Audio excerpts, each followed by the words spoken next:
وقال الرسول یا رب ان قوم اتخذوا هذا القرآن مہجورا، سورۃ الفرقان آیت نمبر 30۔ اور رسول اللہ شکایت کریں گے کہ میری قوم نے قرآن کو پیٹھ کے پیچھے ڈال دیا تھا، کیونکہ حضور کی وفات کے بعد اس امت پہ خلیفہ قرآن ہے۔ بخاری مسلم دونوں میں حدیث ہے، عبداللہ ابن ابی اوفا سے پوچھا گیا کہ نبی علیہ السلام نے اپنا وصی کسی کو بنایا تھا، کسی کے لیے وصیت کی تھی؟ تو انہوں نے کہا ہمیں رسول اللہ نے بس قرآن کے مطابق چلتے رہنے کی وصیت کی تھی۔ قیامت تک کے لیے وصی رسول کون ہے، خلیفۃ الرسول کون ہے؟ قرآن۔ کیونکہ اگر خلیفۃ الرسول قرآن کو آپ نہیں مانیں گے اور اس اعتبار سے جو عقیدوں کی اصلاح کے اعتبار سے کسی پرسنالٹی کو مانیں گے تو وہ سارے کے سارے آج کی ڈیٹ میں تو فوت ہو چکے ہیں۔ سیدنا ابوبکر کو ہم خلیفۃ الرسول مانتے ہیں پولیٹیکلی، خلیفۃ الرسول، ورنہ 2 سال کے بعد تو حضرت ابوبکر بھی فوت ہو گئے نا۔ ایون رسول اللہ کی وفات کے جو 3-4 سال بعد مسلمان ہوئے ہیں تو وہ کہیں کہ خلیفۃ الرسول کون ہے، تو وہ تو فوت ہو چکے تھے۔ نہیں، قرآن نہیں فوت ہوا سر، آج بھی خلیفۃ الرسول زندہ ہے، وہ قرآن ہے۔ صحیح مسلم میں حدیث ہے القرآن حجت لک او علیک، قرآن قیامت والے دن یا تو تیرے حق میں گواہی دے گا یا تیرے خلاف گواہی دے رہا ہوگا۔ یہ صحیح مسلم میں حدیث ہے، سیدنا عمر کہتے ہیں کہ نبی علیہ السلام سے میں نے خود سنا تھا کہ اللہ تعالیٰ اس کتاب کے ذریعے قوموں کو عروج دے گا اور اس کتاب کے ذریعے ہی قوموں کا زوال دے گا جو اس کو چھوڑ دیں گے۔ جسے ڈاکٹر اقبال نے جواب شکوہ میں کہا نا، وہ زمانے میں معزز تھے مسلمان ہو کر اور تم خوار ہوئے تارک قرآن ہو کر۔ یہ مسلم شریف کی حدیث کا ترجمہ ہے۔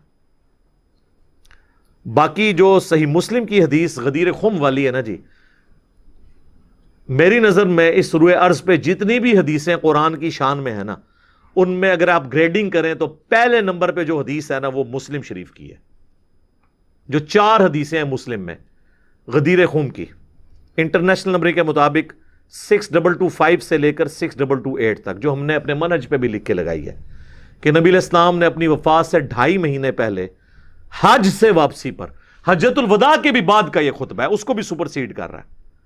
مکے سے مدینے آتے ہوئے خم نامی گاؤں میں پانی کے لیے پڑاؤ کیا، اونٹ کے پلان کا ممبر لگایا گیا آپ کے لیے۔ آپ علیہ السلام نے اس پہ کنکلوڈنگ گفتگو کی، اے لوگو آگاہ ہو جاؤ، میں بھی ایک انسان ہوں، قریب ہے کہ اللہ کا قاصد یعنی موت کا فرشتہ میرے پاس آئے اور میں اس کی دعوت قبول کر لوں، یعنی میں نے بھی دنیا سے جانا ہے۔ میں اپنے بعد تم میں 2 بھاری چیزیں چھوڑ کر جا رہا ہوں، ان میں سے پہلی چیز اللہ کی کتاب ہے۔ اب ذرا یہ الفاظ سنیں، یہ دنیا کی کسی حدیث میں نہیں ہے۔ پہلی چیز اللہ کی کتاب ہے، اس میں ہدایت ہے، اس میں نور ہے۔ تم اللہ کی کتاب کو پکڑو، اپنا تعلق اس کتاب کے ساتھ مضبوط کرو۔ اللہ کی کتاب اللہ کی رسی ہے، جو اسے پکڑے گا وہ ہدایت پہ ہوگا، جو چھوڑ دے گا گمراہ ہو جائے گا۔ سارے اتنے زیادہ جملے دنیا کی کسی صحیح حدیث کے اندر موجود نہیں ہے جو مسلم شریف میں غدیر خم کی حدیث میں۔ قرآن میں ہے نا وَاعْتَصِمُوا بِحَبْلِ اللَّهِ جَمِيعًا وَلَا تَفَرَّقُوا، اللہ کی رسی کو مل کر مضبوطی سے تھام لو اور فرقوں میں مت بٹو۔ لیکن امت کہتی ہے نہیں ہم نے فرقے بنانے، حضور حکم دے کے گئے نے کہ 73 فرقے ہوں۔ او جناب یہ نہیں کہہ کے گئے کہ بنانا، او ڈرا کے گئے نے، ورنہ تو مسلم شریف میں یہ حدیث ہے کہ قرب قیامت میں عورتیں ایسا لباس پہنیں گی گویا کہ وہ ننگی نظر آئیں گی۔ تو اس کا کیا مطلب ہے کہ آپ پہنانا شروع کر دیں؟ تو فرقوں سے ڈرایا گیا ہے کہ بنانے نہیں ہیں۔ حضور قرآن کے خلاف چل سکتے تھے، نعوذ باللہ۔ قرآن کہہ رہا ہے کہ فرقے نہ بناؤ، یہ تو بتایا کہ بنیں گے، بننا تم نے اس میں حصہ نہیں بننا، مسلمان ہی کہلانا ہے۔